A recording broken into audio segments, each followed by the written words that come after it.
Мусина Лилия Мирзакада язучы буларак Лилия Мирза дигән псевдоним алдым. Быел китап нәшриятендә минем ошо Кояш гаскәре дигән әкиятләр йыентыгы сыкты.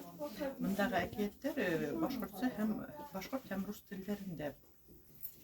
Мин был әкиятләрне балалар өчен яздым, ләкин укытучыларга ла дәресләрдә куллану уңайлы булсын өчен мөмкин тиклем кыскарак язарга тырыштым инде. Үзем рус мәктәбендә гомер буе башкорт телен үткәрдем. Һәм бына шунда төрле текстларда файдалана бит инде. Ул шул текстлар тәүдә бына хәрефләр дөньяһында дигән әлифба эшләргә ярдәм иттеләр. Бында балаларны һөйләргә өйрәтү. Укырга түгел, күбрәк һөйләргә өйрәтергә тырышам. Шул һөйләй башлагач инде алар яйлап укый да башлайлар. Был әлифбаны эшләгәндә бер хәрефкә бик олак кына әкият таба алмай йөренемдә бөтен телдәге үземдә булган бөтен китапларда актарып сыктым бит инде. Башка халыкларның әкиятләрен укыдым, ләкин таба алмай өстәүлек утыргандан һуң күктән бер әкият килеп төште.